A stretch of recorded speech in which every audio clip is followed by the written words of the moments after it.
ပေါင်း2000ကျော်မှဖျားရှင်အမှန်တကယ်ရှိခဲ့ကြောင်းခိုင်မာတဲ့အထောက်အထားများကြောင့်ဗုဒ္ဓဘာသာဟာစိတ်ကူးရင်ဘာသာတစ်ခုမဟုတ်ပဲတမိုင်းကြောင်းတိကျမှန်ကန်စွာရှိခဲ့ကြောင်းသိရလို့မျက်နှိုးကုန်ယူပွဲဖြစ်ပါတယ်ဗုဒ္ဓဘာသာဝင်များအတွက်လူကြီးရောလူငယ်များပါမဖြစ်မနေသိတဲ့နဲ့ဖျားရှင်ပွင့်တော်မူခဲ့ရာဗုဒ္ဓဂါယာအကြောင်းကိုတင်ဆက်ပေးသွားမှာဖြစ်လို့ဗီဒီယိုလေးကိုအဆုံးထိကြည့်ရှုကြဖို့အကြံပေးပါရစေရှင်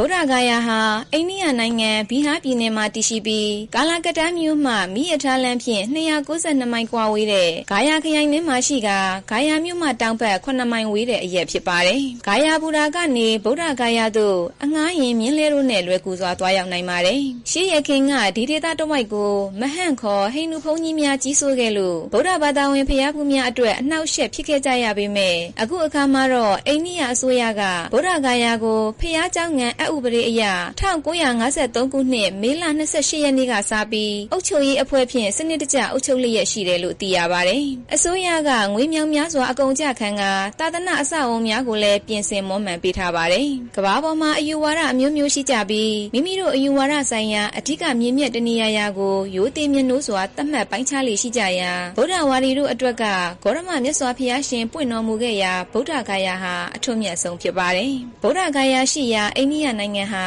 ဗဒ္ဒကဘာမှာပွင့်မဲ့ဗုဒ္ဓဘုရားရှင်9စုမှ4စုလုံးပွင့်တော်မူခဲ့သောနိုင်ငံဖြစ်ပါတယ်။ဗျာဒိတ်ထားခဲ့သောနောင်ပွင့်တော်မူမဲ့အရိမတ္တယမြတ်စွာဘုရားဟာလည်းဒီအရက်အနောက်မစ္စည်းမ၌သာပွင့်မယ်လို့သိရပါတယ်။ကဘာတစ်ခုစီမှာဘုရားပွင့်တော်မူတဲ့အခါမဟာလောကရရဲ့အလေဘဟိုတက်တဲ့မစ္စည်းမလောကရမှာပဲပွင့်တော်မူတယ်လို့သိရပါတယ်။မစ္စည်းမလောကရရဲ့အလေဘဟိုတက်တဲ့ဆူလလောကရဟာဗုဒ္ဓဂယာမြေဖြစ်တယ်လို့ဆိုကြပါတယ်။ဆူလလောကရမှာစပုတပြေပင်ပေါက်ရာစပုဒီပါလက်ရာတောင်ကျွန်းမှာသာဖျားရှင်အဆူဆူတို့ပွင့်တော်မူကြပါတယ်။ဒီအရက်ဟာကဘာတက်လျင်အစောဆုံးပေါ်ထွန်းပြီးကဘာပြက်လျင်လည်းနောက်ဆုံးမှပြက်တယ်လို့သိရပြီးဖျားရှင်ပွင့်တော်မူတဲ့အခါလဲအချိန်ကာလတစ်ခုတည်းမှာဖျားနှစ်ဆူပြိုင်မပွင့်မဲတဆူပွင့်ပြီးမှနောက်တဆူဟာရှေ့နောက်ပွင့်တော်မူကြပါတယ်။ယခုဗုဒ္ဓဂါယာမှအမှတ်အသားများကတော့လွန်ခဲ့တဲ့နှစ်ပေါင်း2000ကျော်ကဗဒ္ဒကဘာမှာစတုတ္ထမြောက်ပွင့်တဲ့ဂေါရမမြတ်စွာဘုရားရှင်နဲ့ပတ်သက်၍ထူးမြတ်သောလေးဌာနတို့နှင့်အတူအခြားသောအထိတ်အမှတ်များဖြစ်ပါတယ်။ထူးမြတ်သောမင်္ဂလာအောင်မြင်လေးရက်တို့မှာဂေါရမဘုရားအလောင်းတော်ဖွားမြင်ရာလုံးမနီဥယျင်တပိညုတဉာဏ်တော်ရရှိတော်မူရာမဟာဗောဓိအောင်မြေဓမ္မစကြာတရားဥဟောတော်မူရာမိဂရာဝံတော်ပြိဋိနိဗ္ဗာန်ဆန်တော်မူရာကုသိဏ္ဏယုံအင်ကျဉ်တော်တို့ဖြစ်ပါတယ်။ဒီလေးဌာနဟာဖူးမြော်သူတို့အတွက်ဓမ္မတန်ဝေကရကနတ်ရွာသူကတိတို့လာရောက်စေတတ်သောဌာနတုဌာနမြတ်များဖြစ်ကြတယ်လို့ဆိုပါတယ်။ဌာနလေးခုထဲမှာမဟာဗောဓိအောင်မြေအရက်ဟာအထူးမြတ်ဆုံးဖြစ်ပြီးကဘာဦးအခါကနမိတ်ပြကြာယုံကြီးများမဟာဗောဓိပင်နေရာမှာပေါက်၍မြေပြင်ပေါ်ထွန်းရာမှာလဲဥစွာပေါ်ပြီးလျင်ကဘာပြည့်ရာမှာလဲနောက်ဆုံးမှပြတ်တယ်လို့ကျမ်းဂန်များမှာပါရှိပါတယ်။ဒါအပြင်ဗောဓိပင်နှင့်ပလင်တော်နေရာဟာပွင့်လေသောဖျားရှင်တိုင်းမစွန့်အပ်သောသို့မဟုတ်လွှဲပြောင်းခြင်းမရှိသောအဝိဇ္ဇဟိတဌာန၄ပါးတွင်တပါးအပါအဝင်ဖြစ်ပါတယ်။ထူးမြတ်သောမဟာဗောဓိအောင်မြေတည်ရှိခဲ့ရာဒေသပတ်ဝန်းကျင်တစ်ဝိုက်ကိုဗုဒ္ဓဂါယာလို့ခေါ်ပါတယ်။ဂေါရမမြတ်စွာဘုရားရှင်သမိုင်းကိုအချင်းချုပ်တင်ပြရရင်ဖျားအလောင်းတော်တိတ်တထမင်းသားဟာတက္ကတိုင်ကပိလဝတ်ယခုနီပေါနိုင်ငံတွင်ကပိလဝတ်ပြည့်ရှင်သုဒ္ဓရတနမင်းကြီးနှင့်မိဖုရားခေါင်သီရိမဟာမာယာဒေဝီမိဖုရားတို့မှလုံငယ်သောနှစ်ပေါင်း2600ခန့်ကခရစ်တော်မပေါ်မီ BC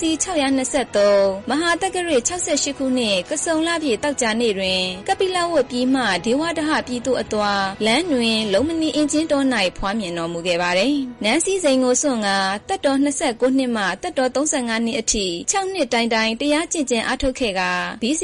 988တွင်ဗုဒ္ဓဝါဒကိုတည်ထောင်ခဲ့တယ်လို့ပြောရပါမယ်။6နှစ်ပတ်လုံးဒုက္ခရစရိယအကျင့်ကိုကျင့်ပြီးလျင် BC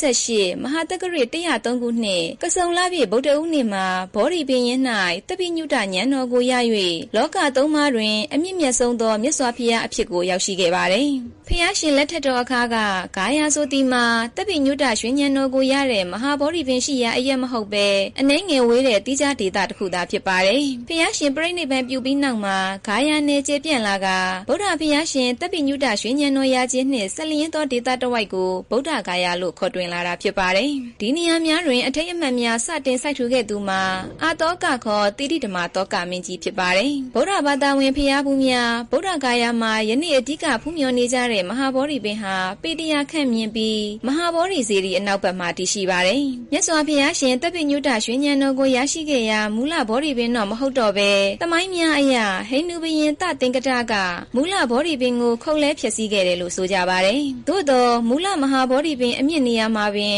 ဗောဓိပေတစ်ပင်ပေါက်လာခဲ့ပြီးဒီဗောဓိပင်ဟာလည်း1880ပြည့်နှစ်တွင်အပင်လဲသွားခဲ့ပြန်ပါတယ်။အဲ့ဒီအချိန်ကအိန္ဒိယဟာဗြိတိရှလက်အောက်မှာရှိနေပြီးဗြိတိရှအစိုးရအမိန့်ဖြင့်မူလဗောဓိပင်နေရာတွင်လဲကျသွားတဲ့ပင်မကြီးမှအကိုင်းတစ်ကိုင်းကိုပြန်လဲစိုက်ပျိုးထားခဲ့ရာယခုဖူးတွေ့ရတဲ့မဟာဗောဓိပင်ပဲဖြစ်ပါတယ်။ဖျားဖူးများအတွက်ဗုဒ္ဓဂါယာမှမဟာဗောဓိစေတီတော်ဟာအလွန်ထူးခြားသက်ပဲလှပါတယ်။စေတီတော်မှာနှစ်ပေါင်း2000ကျော်ကြာခဲ့ပြီဖြစ်ပြီးတိတိဓမ္မသောကမင်းကြီးနန်းဆန်သက်10နှစ်17နှစ်ခန့်မှာတည်ထားသောဖျားရှင်ပွင့်တော်မူရာအထိမ်းအမှတ်စေတီဖြစ်ပါတယ်။တိတိဓမ္မသောကမင်းကြီးနောက်ဗုဒ္ဓဘာသာဝင်မင်းများကထက်မှန်မွမ်းမံခဲ့ကြပါတယ်။ဗြိတိရှအစိုးရလက်ထက်တုန်းကမြန်မာဘုရင်မင်းတုံးမင်းဟာဗြိတိရှအစိုးရထံကိုမွမ်းမံပြင်ဆင်ပေးရန်ဘဏ္ဍာပေးအပ်လှူဒါန်းခဲ့တယ်လို့သိရပြီးမြန်မာလူမျိုးတို့အတွက်လည်းထူးခြားသောအမှတ်တရရှိခဲ့ပါတယ်။စေတီတော်ကြီးရဲ့ညံတော်မှာပေ180ညင်း၍အရင်ကားပြီးအဖျားရှူသော4000ပုံသဏ္ဍာန်ရှိတဲ့ဘိတုကာလက်ရာဟာထူးခြားကောင်းမွန်လှပါတယ်။စေတီတော်ဟာ2ဆင့်ဖြစ်ပြီး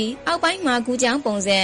အတွင်း၌ရုပ်ပွားတော်တစုကိန်းဝတ်လျက်ရှိပါတယ်။စေတီရဲ့ဖက်နှက်တော်တောင်4000မှာစေတီမာကြီးပုံသဏ္ဍာန်မျိုးအရန်စေတီတစုစီရှိပါတယ်။2002ခုနှစ်တွင်မဟာဗောဓိစေတီကို UNESCO ကမ္ဘာအထိမ်းအမှတ်အမွေအနှစ်နေရာအဖြစ်သတ်မှတ်ခဲ့ကြောင်းသိရပါတယ်။ဗုဒ္ဓဂါယာမှာအခြားထင်ရှားသောအမှတ်တရများစွာလည်းရှိလို့လဲပတ်စရာနေရာများအလွန်များပါတယ်။ဥပမာဖွားမြင်တော်မူရာလုံမဏီဥယျာဉ်ဒုက္ခရစရိယကျင့်တော်မူရာဥရဝေလာတော်ဓမ္မစစ်ကြာတရားဥဟောတော်မူသည့်မိဂရာဝံတော်ပရိနိဗ္ဗာန်စံတော်မူရာကုသိဏ္ဏယုံအဝိဇ္ဇဟိတသုံးဌာနဖြစ်တဲ့ဗုဒ္ဓဂါယာဗာရာဏသီတာဝတိတတ္တဟာန9ဌာနမြတ်စွာဘုရားသတင်း300ကဏ္ဍကုရီတေဇောထက်လောင်ကျွမ်းရာအင်္ဂါရစေတီပရိနိဗ္ဗာန်စံတော်မူရာမဟာပရိနိဗ္ဗာန်စေတီတော်ဗိမတာရာမင်းကြီးလှူဒန်းသောဝေလူဝံကျောင်းတော်ရာမြတ်ဗုဒ္ဓနောက်ဆုံးရေကြီးတော်သုံးဆောင်တော်မူရာနေရာမြတ်စွာဘုရားရှင်တာဝရိန်သာတို့ကြွလန်းတော်မူရာတရက်ဖြူကုန်းအင်္ဂုလိမာလစေတီတော်ကောသလမင်းကြီး၏နန်းတော်ရာကုန်းဟောင်း